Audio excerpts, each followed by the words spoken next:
Nanti setelah masuk sekolah di sekolah rakyat, saya akan tekuni mata pelajaran bahasa Indonesia yang lebih jauh, dan juga saya juga bisa umum di tempat umum dengan bahasa yang lebih baik dan benar. Karena cita-cita saya ingin menjadi suster. Saya sebagai kepala sekolah, saya ingin menjadi pemimpin yang menjembatani mimpi anak-anak NTT, khususnya anak-anak Kabupaten Kupang, lewat pendidikan yang berkualitas yang disediakan oleh pemerintah secara gratis, baik operasional maupun personal. Maka ini harus ada upaya khusus dengan pendekatan khusus. Maka Presiden memilih jalan yang terpuji dan teruji untuk mengentaskan kemiskinan itu melalui pendidikan.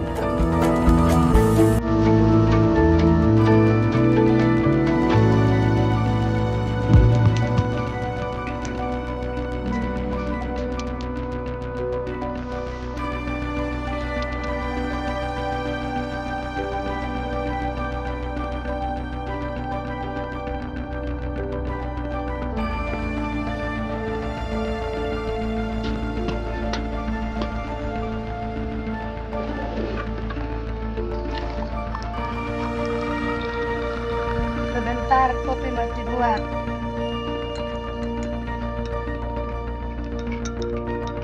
Perkenalkan, nama saya Paulus Mansula, istri saya nama Leli Paut, anak saya 4.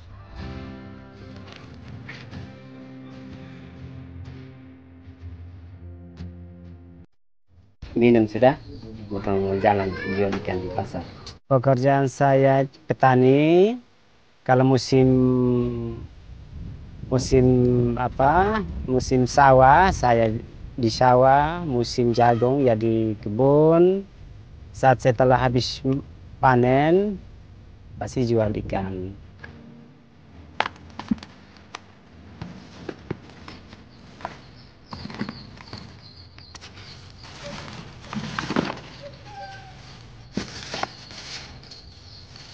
Yang sekolah di sekolah rakyat itu anak kedua, namanya itu Kristo Mansula. Ya, yang saya harapkan dari Kristo itu dia bisa sukses.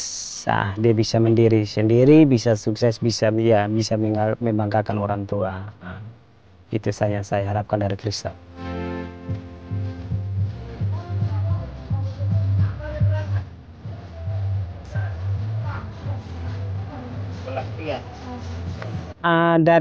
Dari sekolahnya Kristo itu yang daftar itu ada 5 siswa, tapi yang lolos itu cuma Kristo. Saat hajar dia hanya 1 siswa saja yang lolos untuk sekolah rakyat ini. Saya bangga karena sekolahnya di dalam satu kompleks, asramanya juga tidak jauh dari sekolah. Tidak butuh biaya harus naik oto turun oto. Jadi kan bangun pagi langsung mandi siap diri untuk pergi ke sekolah. Daripada sekolahnya di luar mesti naik kendaraan turun sini naik sana bis, ya itu agak repot juga. Iya, waktu dengan adanya ini karena dari tim itu sudah jelaskan bahwa sekolahnya ini sekolah gratis, semua fasilitasnya itu dibantu oleh pemerintah. Jadi dia sudah untuk sekolahnya di sana sudah supaya bisa membantu meringankan beban orang tua.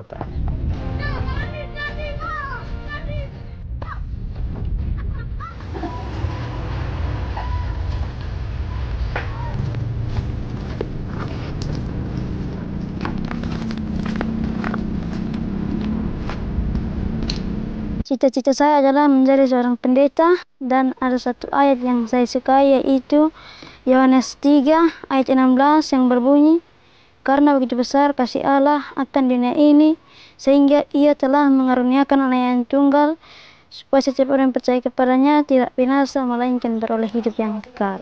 Saya berharap setelah saya masuk sekolah rakyat saya bisa menjadi orang yang sukses dan membanggakan orang tua dan membahagiakan mereka. Amin.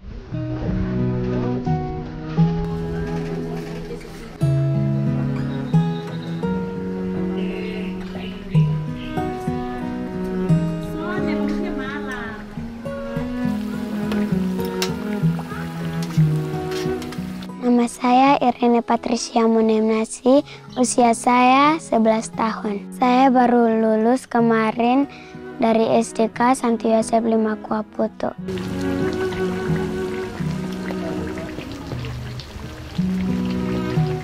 Kalau saya biasa bantu mama itu ulik lombok, terus jaga anjing supaya jangan makan gorengan, bantu mama buat adonan.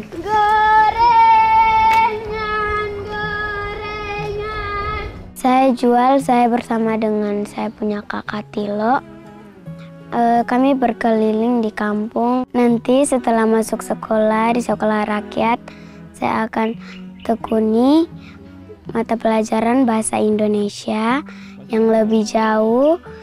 Dan juga saya juga bisa umum di tempat umum dengan bahasa yang lebih baik dan benar. Karena cita-cita saya ingin menjadi suster.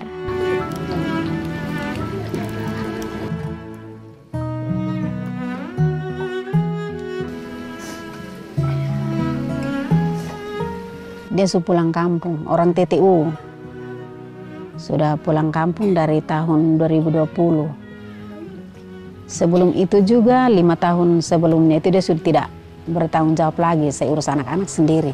Itu biasa tantangan itu ekonomi. Jadi dari anak pertama itu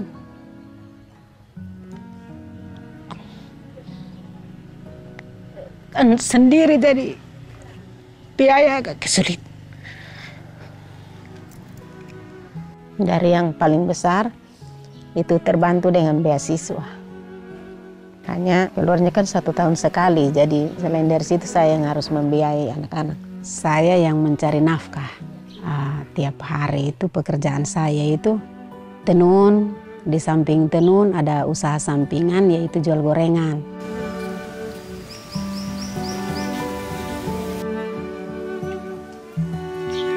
Mama, ini benar.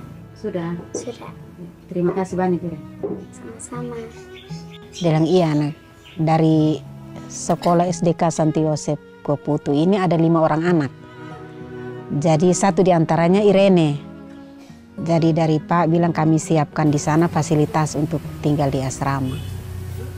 Dan semua biaya sekolah rakyat itu dibiayai oleh pemerintah. Jadi Sepung Non dengan senang hati dia terima. Saya memang berat karena bungsu. Tapi melihat kembali ekonomi saya bilang biar dia masuk untuk membantu saya meringankan beban di rumah. Mama, aku sudah datang.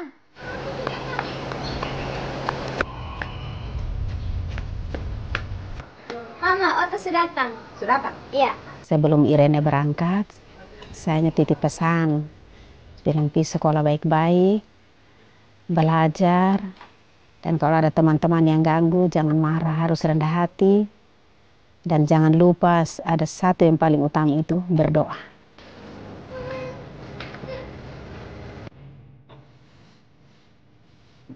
Nggak bilang sekolah baik-baik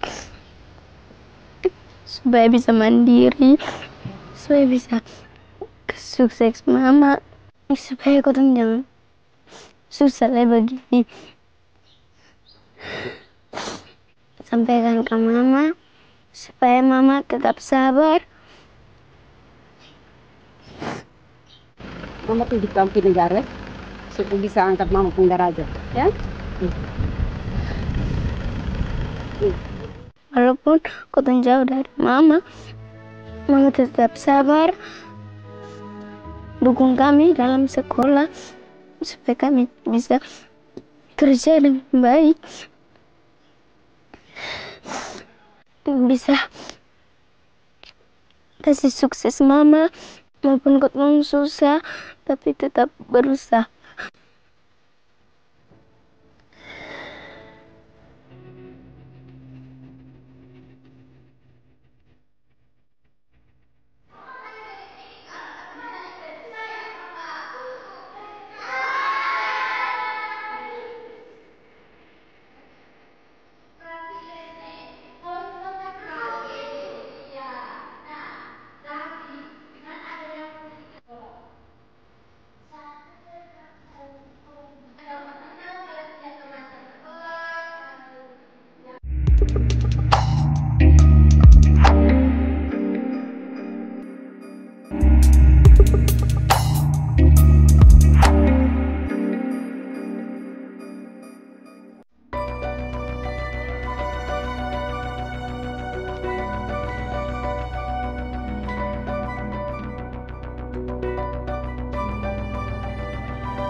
Sentra Evata Kupang ini kan merupakan perpanjangan tangan Kementerian Sosial, spesifik di bawah Dirjen Rehabilitasi Sosial untuk memberikan layanan masyarakat bagi masyarakat di Provinsi Nusa Tenggara Timur. Dan di dalam proses rekrutmen siswa kami berangkat dari data tunggal sosial ekonomi nasional (DTSN) yang kami peroleh dari Pusdatin Kementerian Sosial, dan sumber awalnya adalah BPS.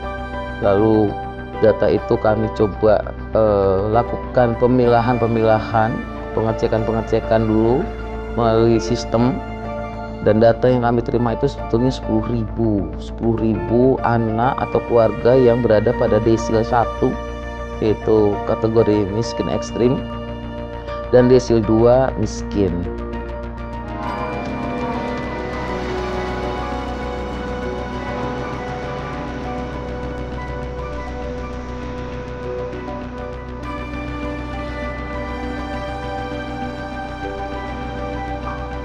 Saya sebagai kepala sekolah, saya ingin menjadi pemimpin yang menjembatani mimpi anak-anak NTT, khususnya anak-anak Kabupaten Kupang, lewat pendidikan yang berkualitas yang disediakan oleh pemerintah secara gratis, baik operasional maupun personal. Jadi saya sudah mengikuti retret bersama 52 orang lainnya se-Indonesia dari tanggal 16 sampai dengan 20 Juni 2025 yang lalu. Ada berbagai materi yang kami peroleh di sana ya, termasuk kedisiplinan, bela negara. Nah, hal-hal seperti ini sangat penting untuk kami sebagai pimpinan mendisiplinkan diri terlebih dahulu agar kami mampu untuk mendisiplinkan guru, tenaga kependidikan, dan juga tenaga lainnya yang seperti wali asuh, wali asrama, baru nanti dilanjutkan kepada para siswa. Nah, kalau kedisiplinan ini sudah terbentuk di kami sebagai pimpinan, maka untuk ke siswa pasti akan lebih mudah.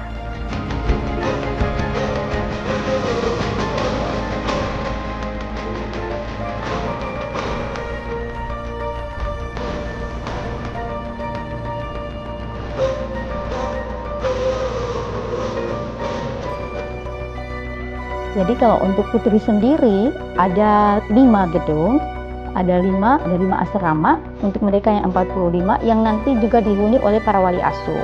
Kemudian untuk putra ada 2 gedung yang isinya 30 sama 20. Dan di dalam asrama putra ini, asrama putra dan putri, ada ruang-ruang untuk wali-wali asuh. Jadi para siswa tidak dilepas sendiri, tetap di dalam pengontrolan para wali asuh. Di atas wali asuh ada juga wali asrama. Ada 2 wali asrama, 1 untuk putra, 1 untuk putri. Sedangkan untuk putri sendiri, karena mereka 45, maka wali asramanya ada 5. Kalau untuk putra, wali asramanya ada 6 untuk 55 siswa. Anak-anak, ayo ambil selendang di Amada.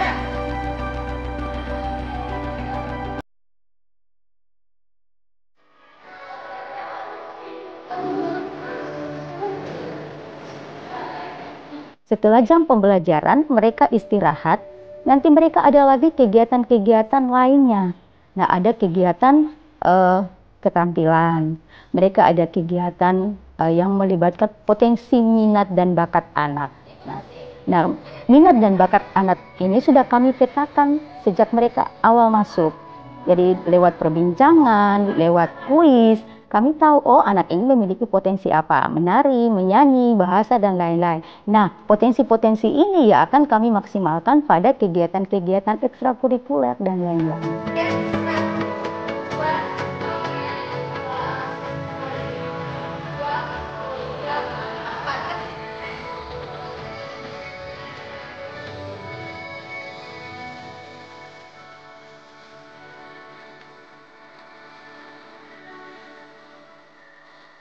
Harapan kami, setelah mereka keluar dari sekolah rakyat ini, mereka menjadi pribadi yang berkarakter.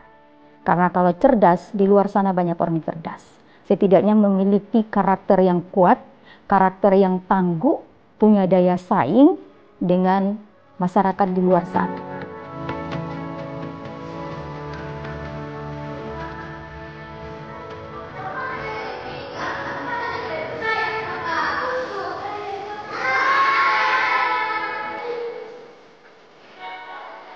Menurut saya di sekolah rakyat ini saya terpanggil, Ibu, dan saya sudah memilih untuk menjadi seorang guru, dan menjadi seorang guru berarti siap mengabdi.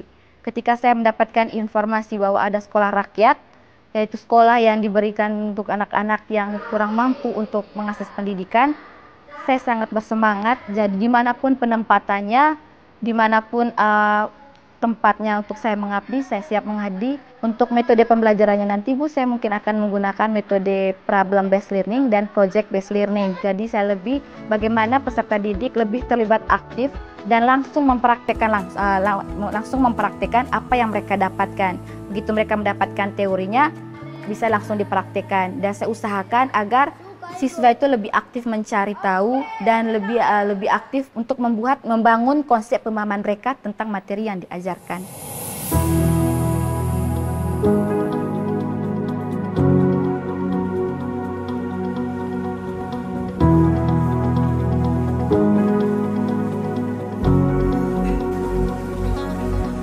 Jadi memang pertama kali sekolah rakyat ini disampaikan atau diprogramkan oleh pemerintah pusat dan Pak Presiden. Kami Kabupaten Kupang itu sangat antusias merespon akan program ini. Nah, di Kabupaten Kupang itu yang terdata itu ada 11.628 anak-anak yang tidak sekolah. Yang memang tidak sekolah sama sekali itu ada di angka 8.000-an, 8.700-an. Sedangkan yang drop out ya itu ada 1.400-an, dan yang tidak lulus atau tidak melanjutkan itu ada 1.500-an. Nah, untuk itu kita juga karena melihat bahwa ini menjadi sesuatu yang sangat penting untuk dicari solusi di dalam penyelesaian ini, maka sebagai Bupati Kupang telah mengeluarkan peraturan bupati untuk penanganan masalah ini supaya agar apa?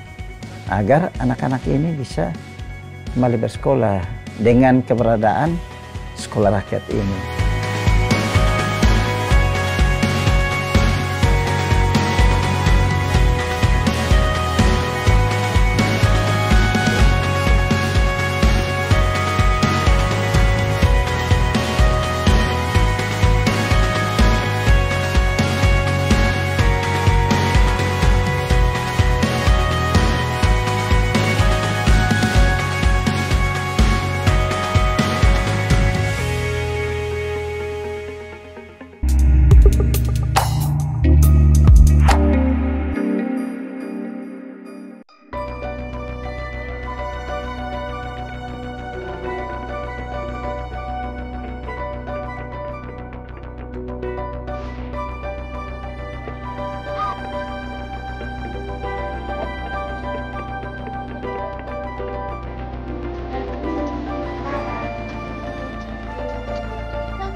Ya, pertama ini gagasan Presiden Prabowo, dan ini adalah program Presiden Prabowo.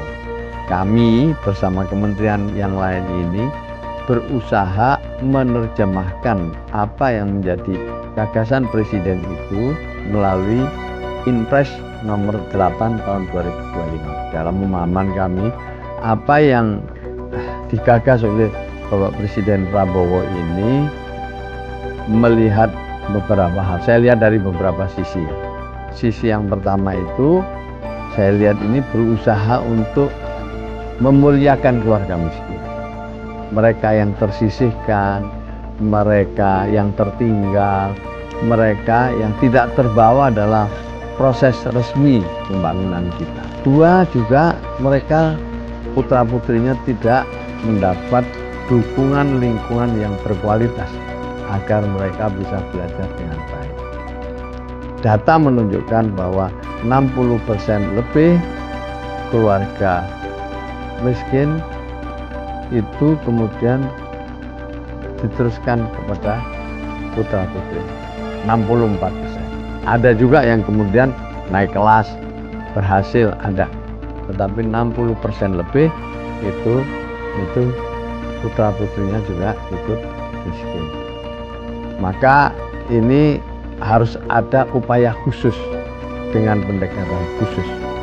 Maka Presiden memilih jalan yang terpuji dan teruji untuk mengentaskan kemiskinan itu melalui pendidikan.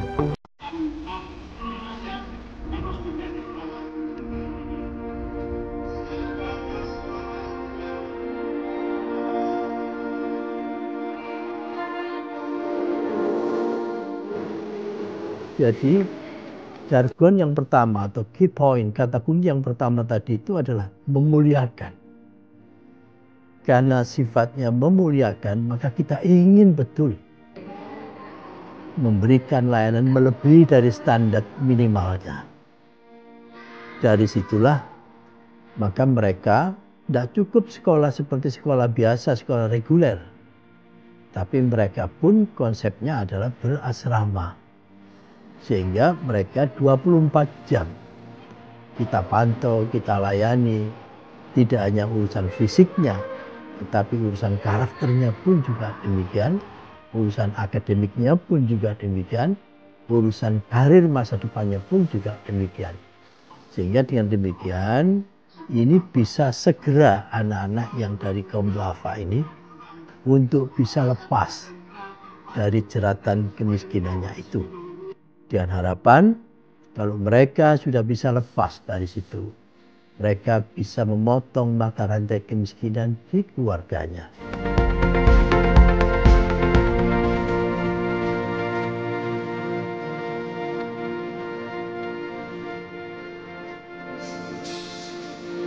Yang jelas, mereka harus kita berikan harapan besar. Karena yang tersisa dari orang miskin, harta satu-satunya yang tersisa dari orang miskin, yaitu asa. Jangan biarkan asa sebagai satu-satunya tadi itu putus, menjadi putus asa. Oleh karena itu kita bangkitkan self confidence mereka. Kita bangkitkan social cohesion mereka. Kita bangkitkan empati sosial mereka.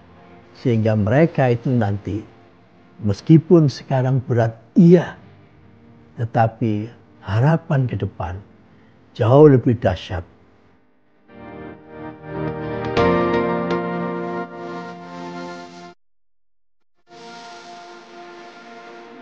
Kehadiran sekolah rakyat sesungguhnya menggenapi atau malah kita bilang ini sebuah bonus policy, terutama sekali lagi bagi siswa-siswi yang tidak mampu, dari keluarga tidak mampu gitu. Kenapa kita katakan semacam bonus? Karena ini satu kebijakan yang betul-betul transformatif dalam konteks.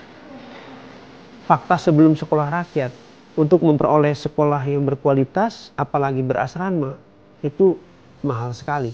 Gitu. Nah, kebijakan Presiden Prabowo ini sekali lagi bukan saja akan menutupi kekurangan sekolah negeri yang berkualitas itu, tetapi juga bahkan mungkin beyond of hope, beyond of quality, sehingga sekali lagi kita harapkan anak-anak memanfaatkan momentum ini dan kita harapkan sekolah rakyat betul-betul menunjukkan kualitas yang diharapkan. Jadi misalnya fasilitas yang ada betul-betul by design untuk melahirkan hasil belajar yang baik, kurikulumnya demikian, tenaga pendidiknya demikian, termasuk key person yang paling utama adalah kepala sekolahnya.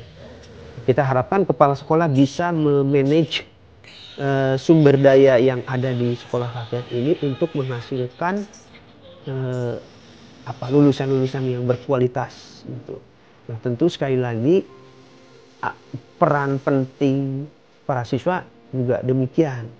Jadi mereka harus hadir ke sekolah rakyat dengan semangat baru, dengan visi baru, dengan cita-cita baru, dengan elan belajar yang baru, bahwa ini tidak boleh disia-siakan. Ini kesempatan emas untuk tadi memutus mata rantai kemiskinan.